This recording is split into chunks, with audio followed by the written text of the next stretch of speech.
so guilty. What's good, guys? It's your girl Fats. Hope you guys are well. Today we have a special guest. You might recognize her on Married at First Sight UK Series 7. I'm joined by the one and only Jess. Hey! How are you? I'm really well, thank you. How are you? I'm good. Now, one of the things that I commend you for and that I loved when I watched your Insta story is the fact that you expressed how much you loved your job. Like, how did you get into the profession of being a dental hygienist? Yeah, I mean, I literally love my job. It is generally my happy place. Like, I've been in dentistry for 13 years now. I started as a dental nurse and I did that for about 4 years. And then, you know, when you just like started butting in when the dentist is talking to the patient, and I was like, oh, I definitely need to progress on. So, I just went to uni and studied all health science. And then I've been working as a hygienist for over 5 years now. And I can genuinely say I've never had one day when I've not wanted to be at work.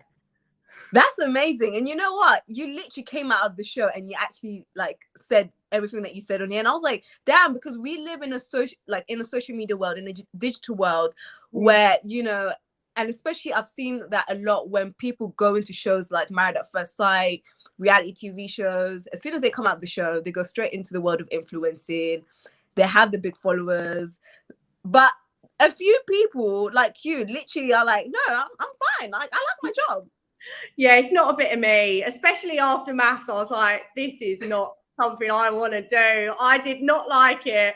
I love my job and I worked my butt off to get where I am. Like 13 years is a long time to get where you are. That's amazing. I would never give my career up, ever. Now, when you applied for the show, did you ever think that you was going to get chosen? No, I literally done it on my lunch break with my dental nurse. I done it as a joke, and they rang me like 4 hours later, and me and my nurse were like, "Oh my god!" Did you say like I'm gonna do it like straight away? Like, yeah, we're doing it. Yeah, I was like, I've been single for 5 years now. Get me a man, like I need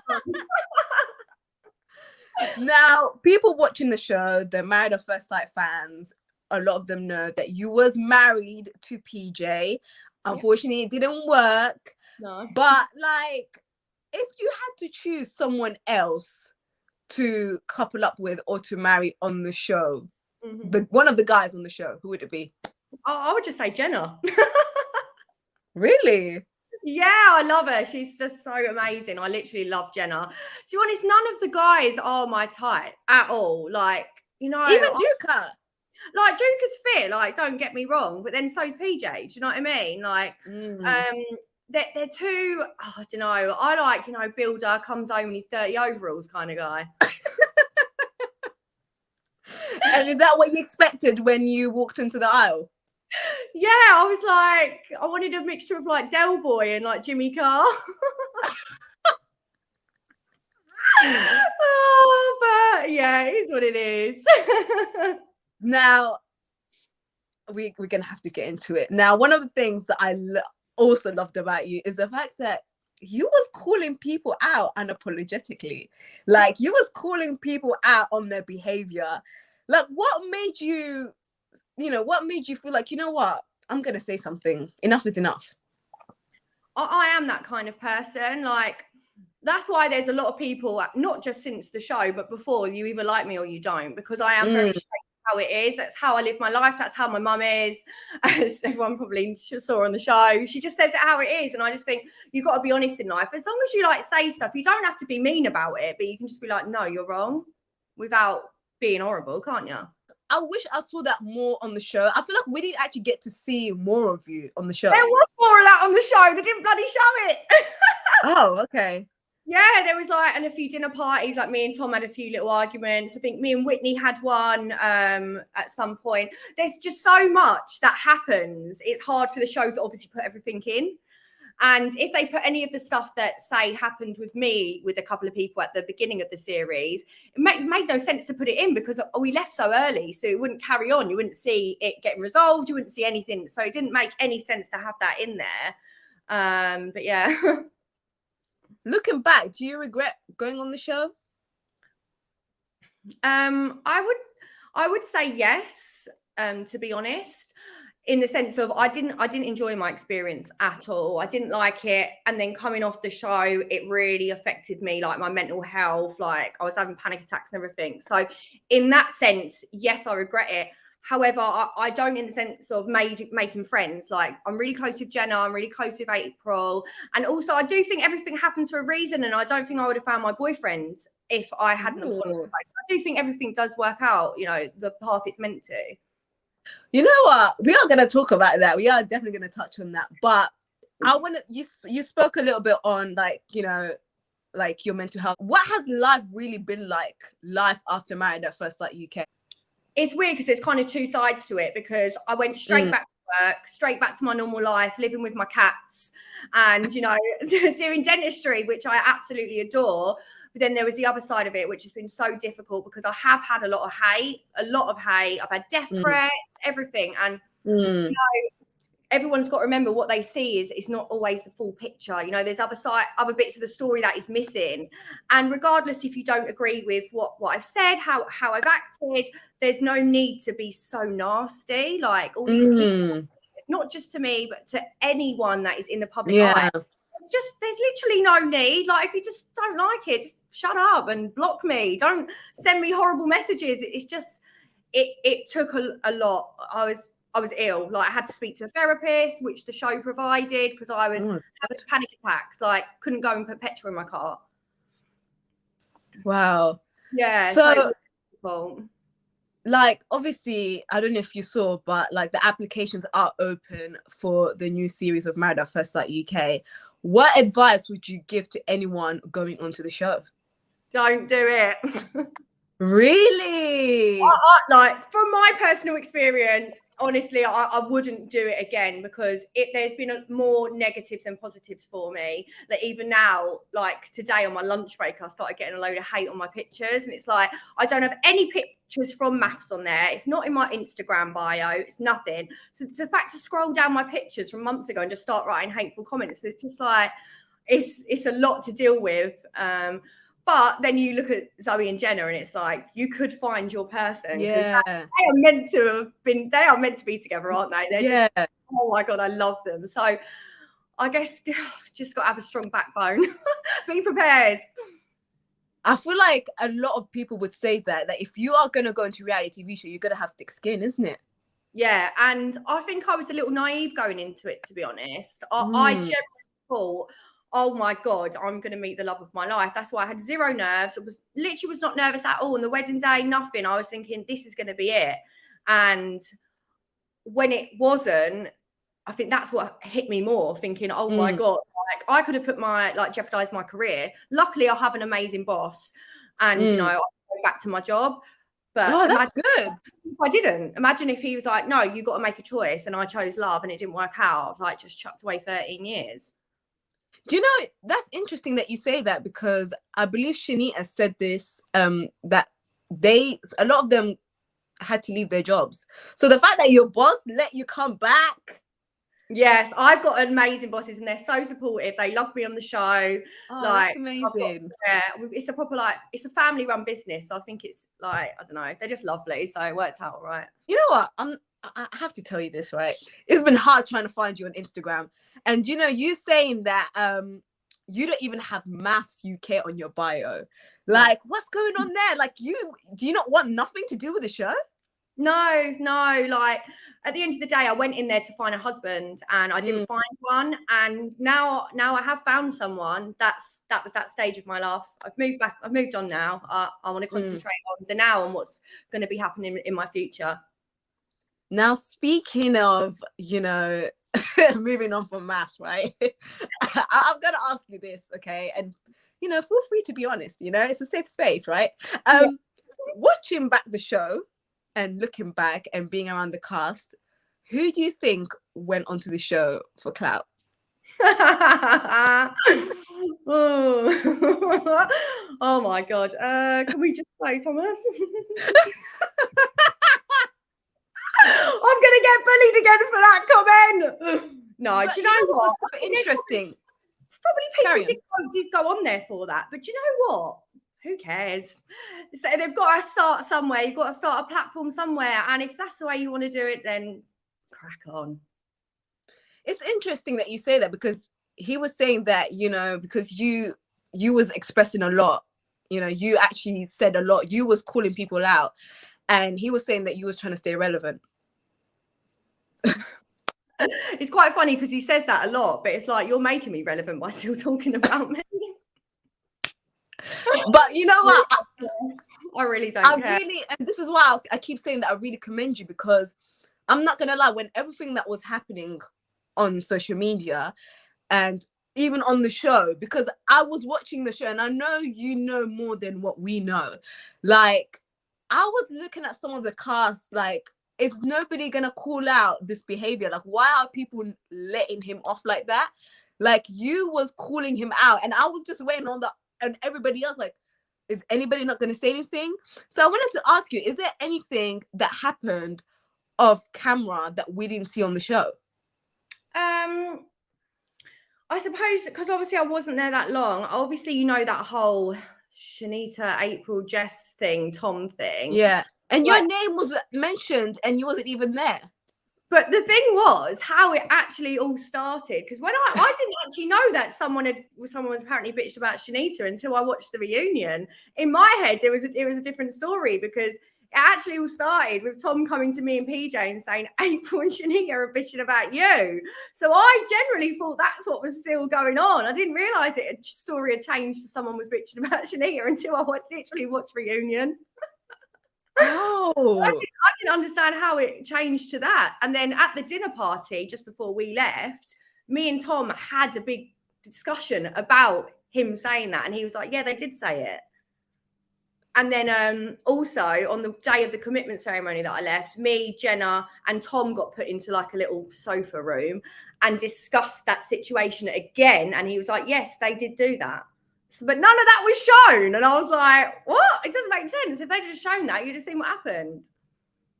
That's really interesting, because even when Shanita and Tom was having their argument at the dinner party, Shanita even called him out and said that your story keeps changing, and he kept quiet. He didn't say nothing.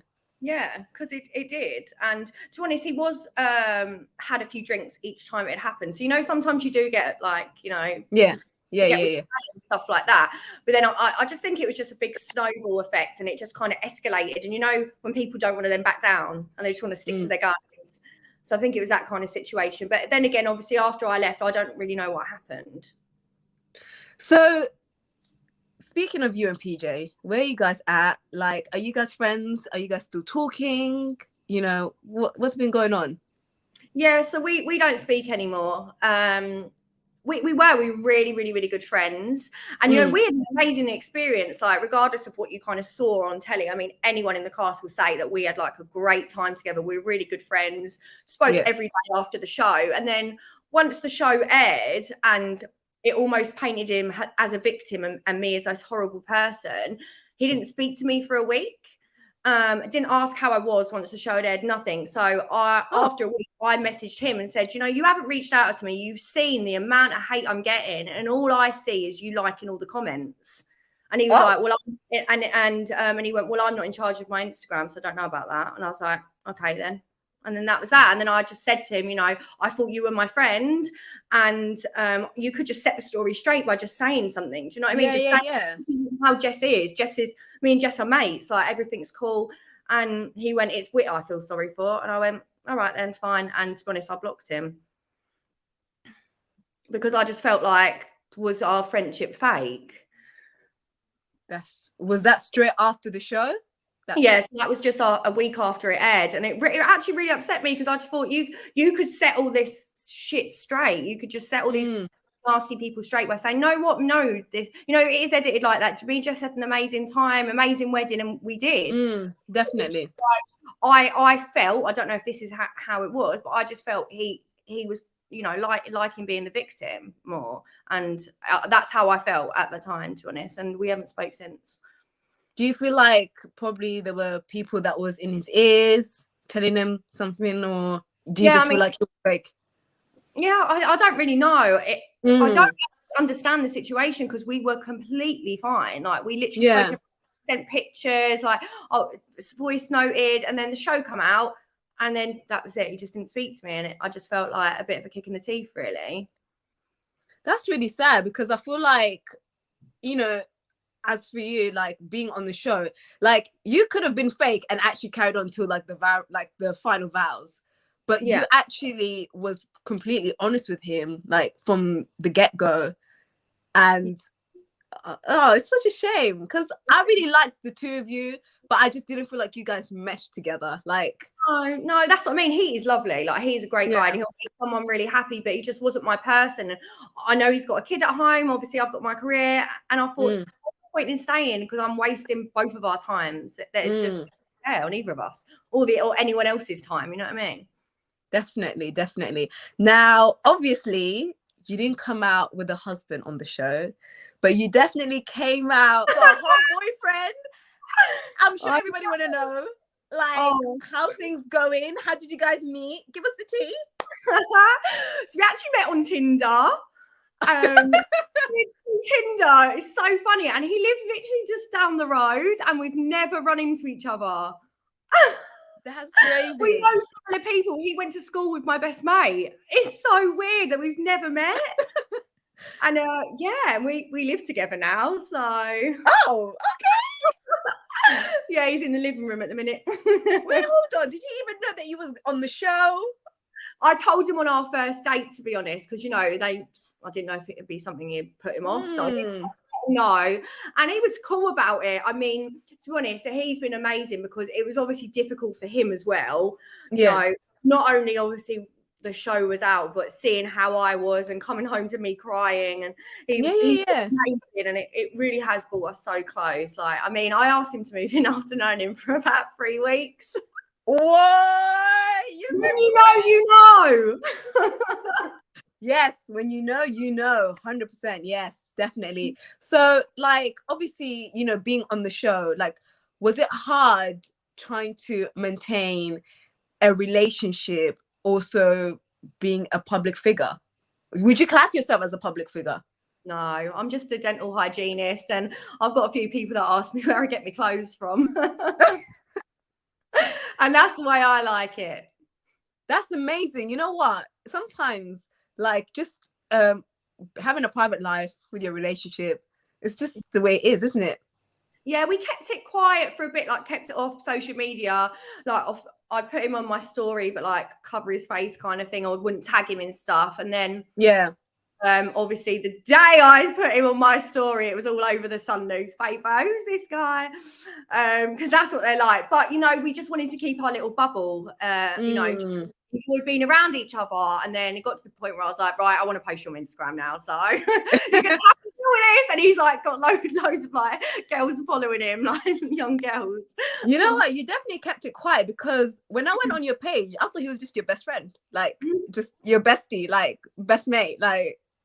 So yeah, you definitely like kept it quiet. But, you know, where do you see yourself right now? Like, what's next for Jess? What is Jess working on? Like, what's next? Working on a baby. What? I really want to be parents. So that's definitely amazing. Yeah, that's like, yeah, I've like been desperate to be a mum for like a few years now. Obviously, got to wait for the right person. And yes, definitely. So that's in discussion. That's actually amazing. And honestly, I'm so happy for you. Now, I want to ask you this, because obviously, like, you left the show early, right? And obviously, you know, compared to everybody else, you know, they come out of the show. A lot of people are signed. A lot of people, you know, are doing their own thing. People have got their maths UK on their bio. Before everything went down, you know, the drama, because you know how the show is like there was a bit of a divide. Now that the show is over, like, what's the group like? Are you still cool with the girls? Like, are you guys cool with the group? Like, where are you at with them? Like, have you guys been staying in touch? Yeah, like, I speak to Jenna most days. We're really, really close. We keep saying to meet up, but we live like 4 hours apart from each other. And obviously I work, she works. It's difficult. I was actually going to be seeing April tomorrow, but there's a bloody train strike. So I can't go there. I also speak to Whitney, Shanita, Jordan. So yeah, I think everyone does like stay in touch. I think there is still probably, you know, the divide you saw on the screen. I think there is still kind of that divide. But everyone seems fine. Everyone's getting on. Obviously, this other drama has been going on this week, so it's caused a bit of a rift with a lot of people. But generally, I think everyone's just like, you know, rooting for each other to do well and succeed. And that's how I feel about everyone. I hope they all just smash it. That's amazing. Now, one of the things that you shared on your Insta story is, I hope you don't mind talking about it. And if you don't want to talk about it, that's absolutely like completely fine. You spoke on a traumatic experience about your stepmom and your dad. How was you able to overcome that kind of betrayal? Because it must have been so hard. Yeah, that is probably one of the most difficult things that's ever happened to me, that and my friend up passing away. But like, it's really difficult because, you know, when you go through a breakup, it's like a grieving process, isn't it? Yeah. So I'm going through a grieving process with that. And then also someone who I basically see as my mum. I've known her since I was like tiny. So I'm going through two grieving processes at the same time. I live nowhere near any of my family. It was difficult, very difficult. I hit rock bottom, like suicidal, everything. And then I literally just woke up one day and I was like, I need help. And I just generally walked to the doctor's surgery because I couldn't drive. I was stressed. Just walked in there and I literally just burst out and just said, help me. And they did. And they helped me. They sent me to therapy. Like I was on some medication for a while. Obviously, I had a bit of time off work. But, you know, it is a process. It took me a few years. That's why I've been single for so long. Because, you know, you've got to be happy within yourself. Do you know what I mean? Before you jump into anything.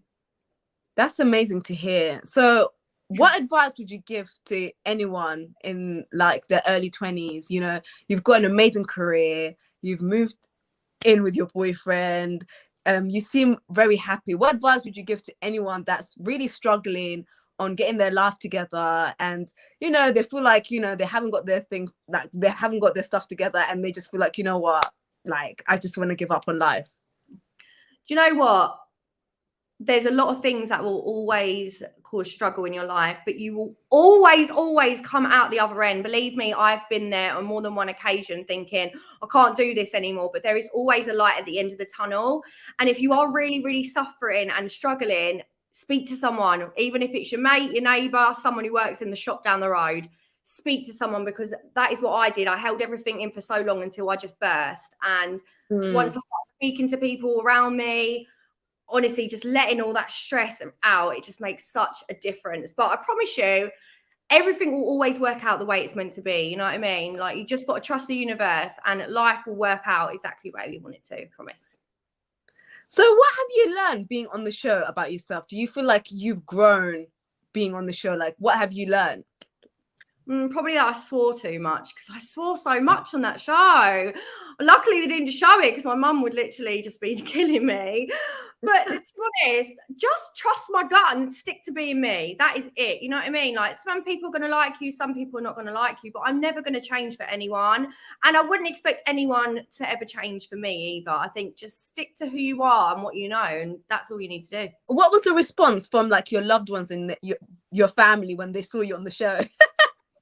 I think it's hilarious. When I told my dad, because I actually did a reveal to my dad, but they didn't show it on the show. He didn't know anything. And he just was like, this is such a you thing, isn't it? I was like, yeah, because I'm known to just do stuff on impulse. Like, I will just go and do anything. Like, want to do this, go. And not one person in my family was surprised. No one was surprised. No, they were like, oh yeah, just Jess doing Jess. Has anyone slid into the DMs celebrity wise? Like, has the DMs been popping ever since being on the show? I had a football love from Uruguay or something message me. Oh, okay. What was he saying? He's saying that I was nice. Basically, I'm not going to go into it.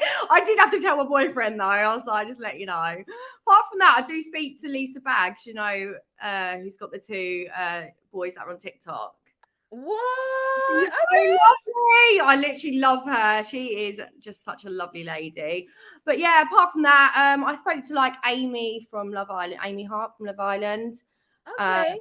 yeah, just a couple of people, but I'd rather some really like cool dentists DM me. Be like, come on, take me on a little dental talk with you. I'd love it. Now, I gotta ask you this, and you know, you can keep it real, right? What advice do you have for the people out there when it comes to teeth? What advice do you have for the people out there when it comes to like hygiene, teeth, and everything about teeth? Like, what is like the one ick that you just you're like, you know what, I just can't. I just can't. Seriously, use an electric toothbrush. I can't stand people that don't, right? This is what I say to my patients. The difference between an electric and a manual is if you're going to sweep the carpet or you're going to hoover it. That is the difference. Please use an electric toothbrush. Honestly, I just think it's 2022. You can get one for like 30 quid. In this cost of living crisis, Jess. That's 50% off in Superdrug, you know. Oral health has a massive impact on your like, general health. Like, do you know what I mean? Like, it's just some random facts. Like, if you have gum disease, you're 4 times more likely to have a heart attack. You see, I didn't know that, so I'm learning something. Yeah, there's links with dementia, miscarriage, everything. So it's so important to keep your oral health up to scratch. Did you ever think that you was gonna be in the midst of the drama? Like, did you think, you know what, I'm just gonna have a chill season. I'm just gonna like mind my business, you know, be drama free. Because you know, when it comes to reality TV, they give you this narrative, don't they? Yeah, so. Yeah. They know what narrative they're playing like before we all go on there. But I thought I was gonna be like you know, princess with Prince Charming, all loved up, like having loads of sex on holiday. And the only bending over I did was I was shaving my big toe in the shower. It's not fair.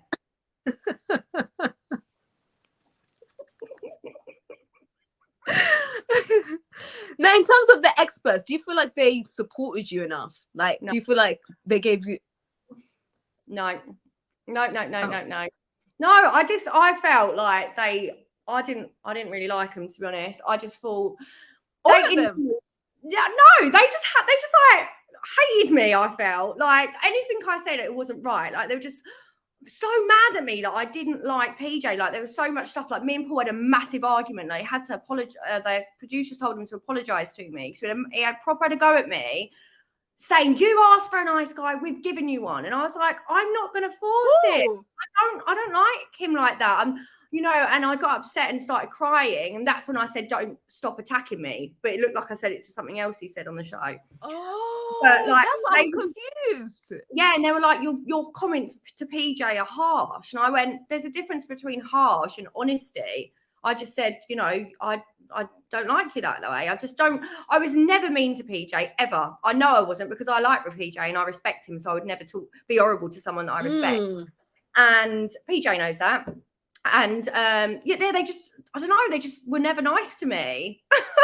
And I just felt like really, I don't know, just attacked all the time. Like I couldn't say anything right. But what they see is obviously, the experts only see clips. They don't see what it's like. They don't see me and PJ like having fun and me like doing Skepta raps to him over Nando's. Do you know what I mean? And it's just like, we had a good time. And then they were constantly just making me feel bad for not fancying him.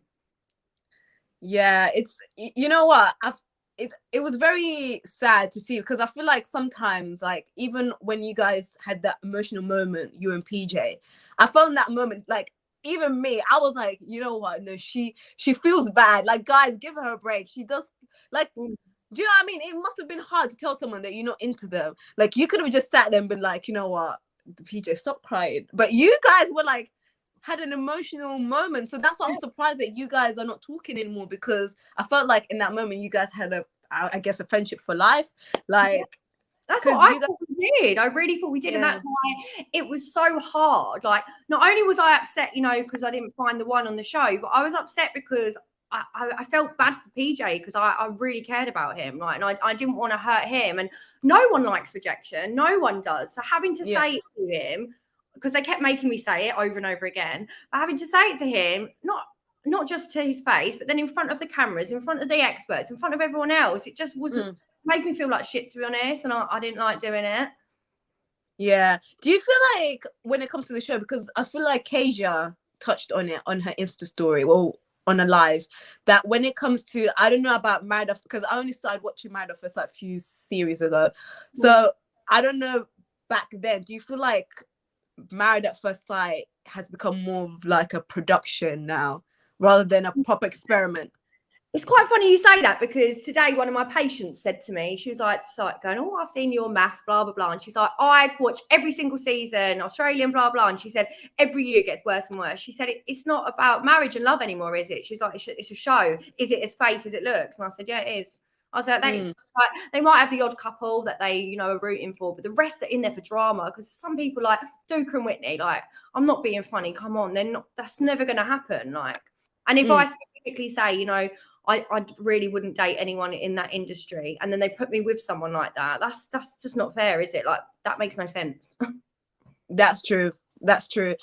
Speaking of Duke Whitney, you know what's funny about that is because, you know, you speak about the editing, you speak about like certain things that happen off camera, and I know Whitney got a lot of backlash for a lot of things, but you know, when you speak about the experts, I don't know if you felt that way, but there was this situation, right? And Whitney, one of the experts had a massive go at Whitney, right? You know who I'm talking about, right?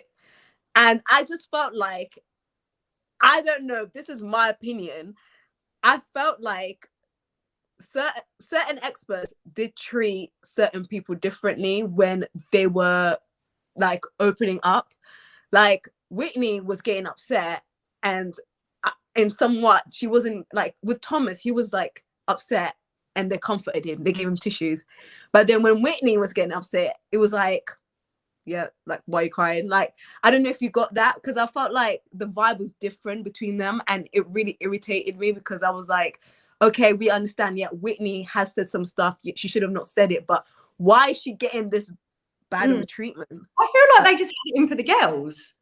I feel like they had all the boys' backs. Yeah. Like, they didn't have April's, they didn't have Gemma's, mine, Whitney's. Like, it's just like all the boys could not do anything wrong. It's like, that's not fair. I completely agree. Like, a few of the girls have had this conversation. It's so true. Like, I feel like they just kind of picked their kind of favourites, and then they just always had their side. Yeah, which was interesting. What did you make of Whitney and Matt?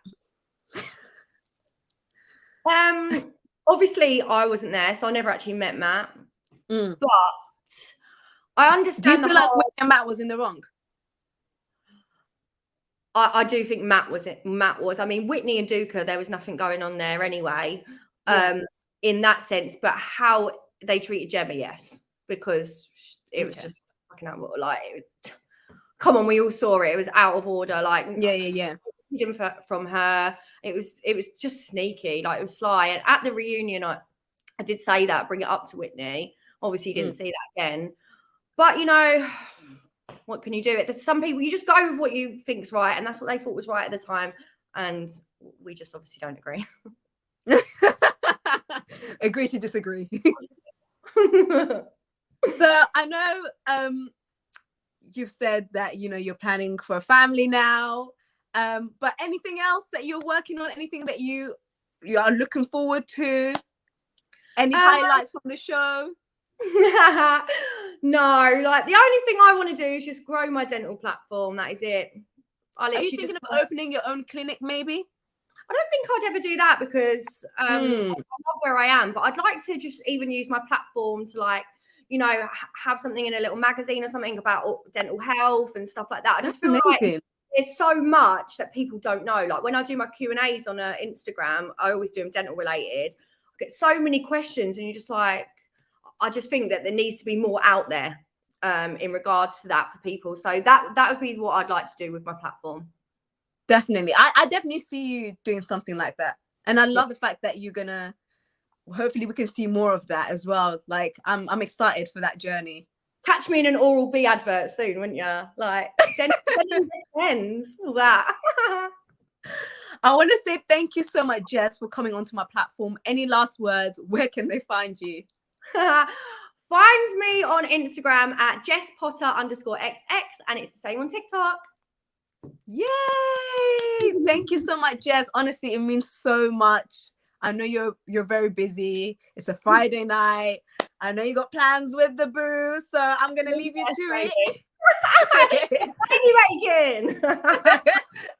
But yeah, honestly, thank you so much. Looking forward to seeing more of your journey, and we shall see you very soon. Oh, thank you so much for having me. Have a lovely evening. You too. Bye bye. See you.